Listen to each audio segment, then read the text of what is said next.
Hey, shalom, shalom, shalom. I want to give all praises, glory, and honor to Yahweh, Bahashem, Yahweh Shai, Bahashem, Yahweh Kakadash, double honor to the elders and apostles of Great Millstone. Many blessings and salutations unto the hopeful elect, the house of David, the Bayaf, the Wadah, for whom these epistles are written for in these last days. Shalom to the elect. So, I was doing a little reading, seeing this article and wanted to bring it out to the body, and I pray that this lesson is edifying. Just thought it was pretty interesting, and it's not going to be a real long lesson like most of them. Lucky. It's not going to be a real long lesson or whatever, but we would like to get some edification, and it's never a bad thing to go into what Esau is doing and how this world is crumbling before us, and as the Lord Yahweh Shah Hamashiach gets closer to the earth. So this is from Blacklisted News. It says the next crisis is anyone's guess, but the government is ready to lock down the nation. So starting with our elders and apostles of Great Millstone, they've been saying this for years, man, that eventually it's going to get to the point where they're going to just completely lock this place down. There ain't going to be no moving around. You're going to be resigned to wherever you are. And, they're going to have the military roaming the streets. Okay, they're going to have these these robots out here roaming the streets day and night. You know what I'm saying? Eliminating anybody that's outside of the curfew. All right. Like I say, the only thing that's going to be able to save us in this time is going to be Yahweh Ba'Shem Yahweh Shai. All right, so let's just read a little bit of this article. It says the whole aim of practical politics is to keep the populace alarmed and hence clamorous to be led to safety by an endless series of hobgoblins, most of them imaginary. First came, 911, which the government used to transform itself into a police state, which we've covered that many a times. Okay, the Patriot Act. Okay, the Patriot Act led to what Obama signed in office. I forget off the top of my head. Okay, where he introduced the drone, all right, those drone strikes. Okay, they could actually watch you. That was around the time with Eric Snowden. Okay, when he basically it's like that was around the time when basically he told the American public what the governments around the world, not just American, but the governments around the world, what they were doing with spying on their citizens. Okay, it says the Crown 19 plan, okay, hit, which the police state used to test out its lockdown powers. Right, so they're gonna do that again. This time it's gonna be complete lockdown. And this time, okay, they're gonna bust up in some houses. All right. Okay. It says, in light of the government's tendency to exploit crisis, legitimate or manufactured, and capitalize on the nation's heightened emotions, confusion, and fear as a means of extending the reach of the police state, one has to wonder what so-called crisis it will declare next. It is a simple formula. Slakia. It is a simple enough formula. First, you create fear, then you capitalize on it by seizing power, which we understand he has this thing called order ab chaos. Okay, he's going to bring order out of chaos, which he created. Okay, it says, frankly, it doesn't matter. It doesn't matter. It's like, frankly, it doesn't even matter what the nature of the next national emergency might be: terrorism, civil unrest, economic collapse, a healthcare scare or health scare, or the environment. As long as it allows the government to lock down a nation and justify all manner of tyranny in the so-called name of national security. And that's the point. That's the point. He's able to bring all this chaos and destruction because the power was given unto him to do it.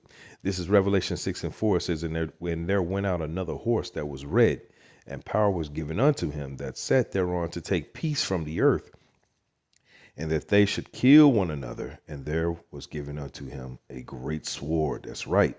So he's given the power to do exactly what he's doing. He's taking peace from the earth. He's destroying everything, and he has everybody in unrest. And we're all in a rat race while he's using time as a weapon. This is clearly what's going on if you're paying attention just ever so slightly. Esau Edom is very transparent with his wickedness. It's just that he's very good. He's a witchcraft. He's a witch. All right, and he's very good at witchcraft. So he knows how to explain away, okay, certain what you would say inconsistencies, but really they're not inconsistencies. They're right in line with who he truly is. It's just that he knows how to explain it away. The rest of the public doesn't know how to use the spirit of Yahweh Shemal Shah to speed right through his ass, but we do. This is Revelation 6:4. It says, "And there went out another horse that was red, and power was given unto him that sat thereon to take peace from the earth, and that they should kill one another. And there was given unto him a great sword." So remember, the power was not of him; it was of on high. Yahweh gave him that power. That's the only way he's able to do what he's doing. All right. This is back in the article. It says, frankly, it doesn't. I already read that. It says, cue the emergency state. So like it says, cue the emergency state. It says, terrorist attacks, mass shootings, unforeseen economic collapse, loss of functioning political and legal order, purposeful domestic resistance or insurgency, which they're going to use that a lot concerning the Israelites. They already have that. They're already getting ready to set it up. Okay, they're going to lambast that across the entire nation and the world that we're somehow the guys that's doing all this evil. Anyway, it says pervasive public health emergencies, which that goes into the crown. It says in catastrophic natural and human disasters, which they're using these hurricanes with that device. You know what I'm talking about? That device they got. Okay, a lot of that is manufactured, but it's through the spirit and power of Yahweh Shemal Shah. All right, and look at all this chaos. This fits right in line with Revelation 6:4. Okay, right in line. It's undeniable at this point.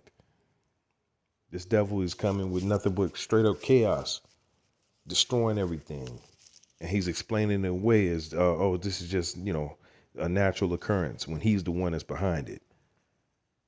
At least here on Earth, anyway. All right, it says a catastrophic natural and human disasters. It says the government has been anticipating and preparing for such crisis for years now. It says, as David C. Unger writes for the New York Times, life, liberty, and the pursuit of happiness have given way to permanent crisis management, to policing the planet and fighting pervasive or preventative wars of ideological containment, usually on terrain chosen by and favorable to in our enemies. Limited government and constitutional accountability have been shouldered aside by the kind of imperial uh, presidency. Okay, our constitutional system was explicitly designed to prevent. No, it wasn't.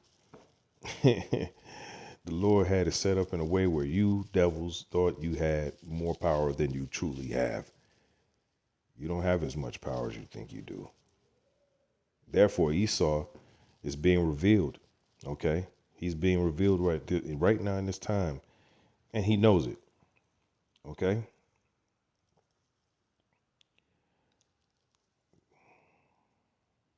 it's like Second Thessalonians 2:3. It says,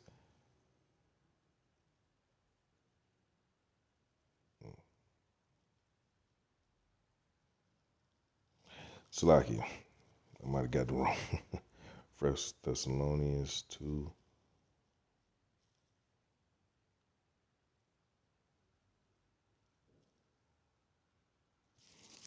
Hmm. Well, that's because I hit the wrong one. I hit Corinthians. That was my problem. My bad there. My bad. This is Second Thessalonians 2:3. It says, let no man deceive you by any means, for that day shall not come, except there come a falling away first, and that man of sin be revealed, the son of perdition. He's coming. He's already here. He's already exalted himself. He already looks at himself as the Most High.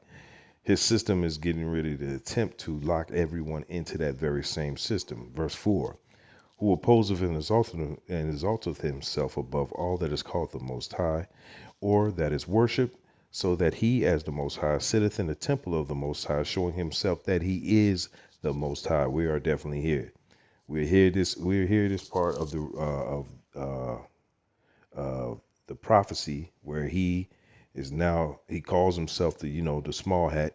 He don't call himself, we call him that, but you know who are the JEWs, you know what I'm saying? So he refers to him as, the Most High's children, when really he's doing everything against what the Most High would prescribe for the earth. See, the Most High Yahweh does not want the earth to be ran in such a manner as it is now, but it is being ran this way because it's a part of prophecy, and the Lord wanted it to be ran like this by the devil in the last days, right before he sends his son back to clean this mess up. Okay, so this is all a part of prophecy. We're not offended at it. We're just meteorologists on the right hand side to tell you how the forecast goes.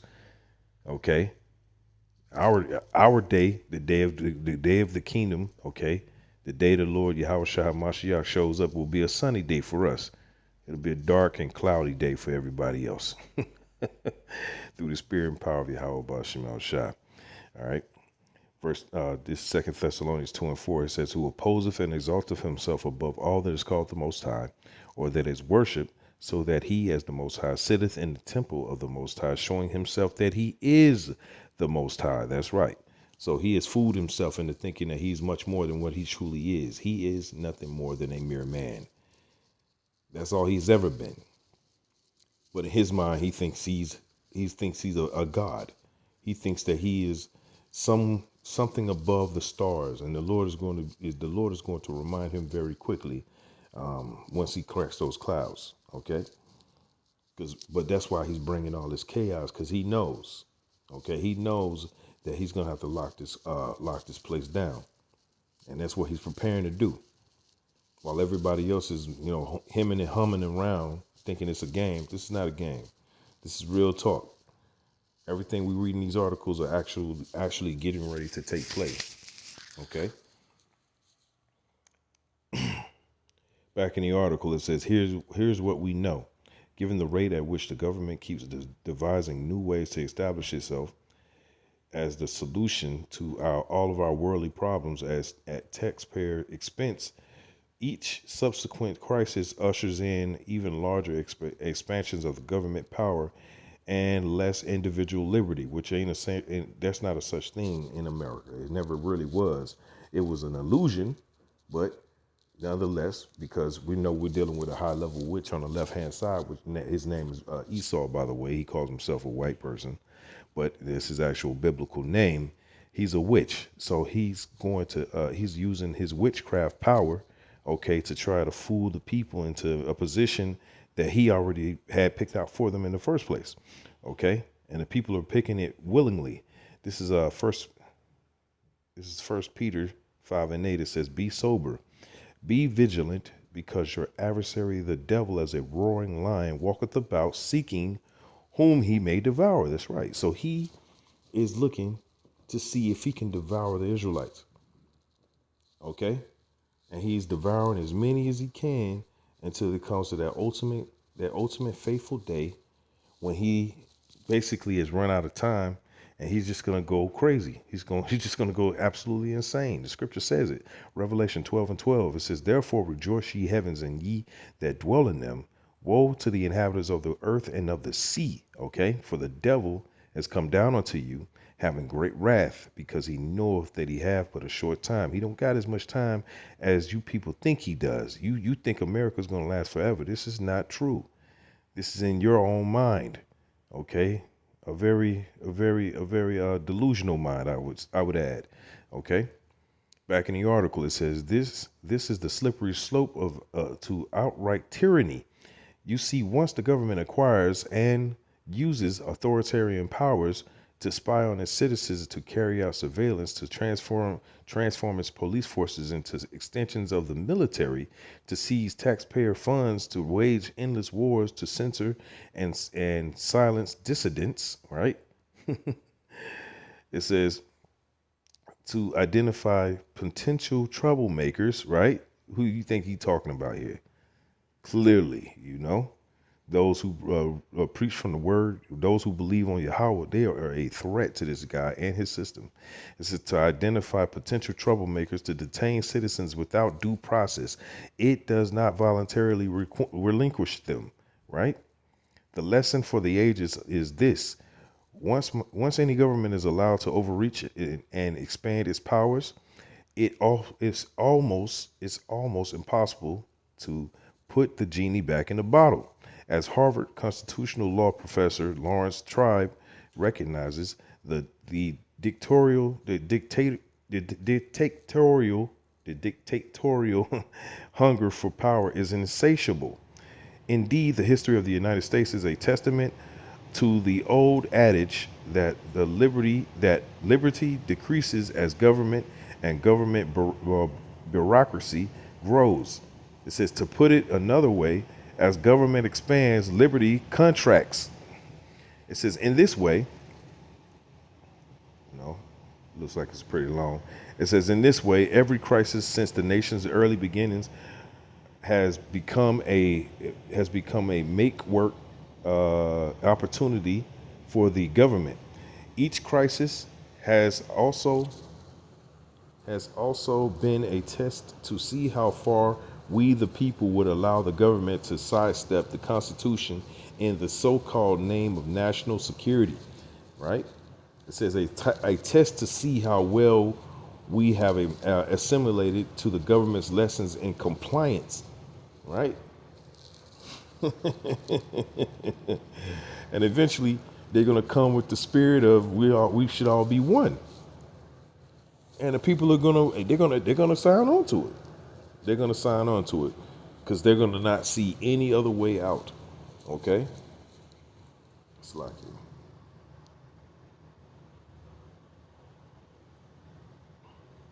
First Maccabees 1:41. All right. And this is the same spirit that's right now on the earth in these Edomites. All right. Just like in these Greeks, because this was during the Greek captivity, or during the Maccabees time, right? This is First Maccabees 1:41. It says, moreover, and King Antiochus wrote to his whole kingdom that all should be one people. And that's what they're going to come with. They're going to say, we need to come to unity.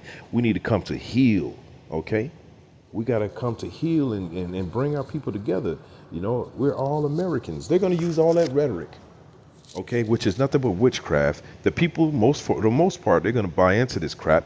And then it's going to bring a sudden change of power in such a way where anybody who goes against that message will be they will definitely be cited, okay, and they will be put out there, all right, for public consumption. They're going to be out there, all right, as an example, okay. Look at these people. Look at what they're pushing. They're pushing hate. But you say we're pushing hate, but really, man, your policies are hate. You're actually passing bills that are hateful, but the people don't see it that way. Okay, verse 42, it says, and everyone should leave his laws. So all the heathen agreed according to the commandment of the king. It says, yea, many also of the Israelites consented to his religion and sacrificed unto idols. That's right, and profaned the Sabbath. That's where we're going. That's where we're headed. Okay, and Esau makes it very clear that's where he wants to take it. And our people, because they're so gung-ho on trying to, for one, fight their own people, and two, they want Esau to stay in power, they're going to be the main ones fighting for this system to be set up. Back in the article, it says, most critically of all, it has been a test to see whether the Constitution and our commitment to the principles enshrined in the Bill of Rights could survive a national crisis and true state of emergency. It says, unfortunately, we've been failing this particular test for a long time now. Indeed, the powers that be have been pushing our buttons and herding us along like so much cattle since World War II, at least, starting with the Japanese attacks on Pearl Harbor, which was a false flag, by the way. Anyway, it says, which not only propelled the U.S. into World War II, but also unified the American people in the opposition to a common enemy. And that's where we're going. And then that's what's going to happen when they set up the MOTB. They're going to say, well, these guys are speaking this and that, especially people that believe in the Bible and believe on the Most High Yahweh, by Hashem Yahushua. He's going to demonize the hell out of us. And that's fine. We understand what's going to come with this truth because it's counting the cost. But here's the thing. It is also written that Esau is going to do all of this and he's going to still lose. So that's what we lean upon. We lean upon the fact that the word was written and it's going to come to pass. Esau is leaning on the fact that he's going to be able to overcome it through his carnal mindset and carnal means. We're going to see which one is right. We know we're right, but he feels like he's right too. We're going to see though. Yahweh Shah Mashiach will be here very soon. I want to give all praises, glory, and honor to Yahweh, Bahashem, Yahweh Shai, Bahashem, Wahara Kakadash. I want to give double honors to the elders and apostles of Great Millstone. Many blessings and salutations unto the hopeful elect, the house of David, the Bayat Dawadah, for whom these epistles are written for in these last days. Shalom to the elect.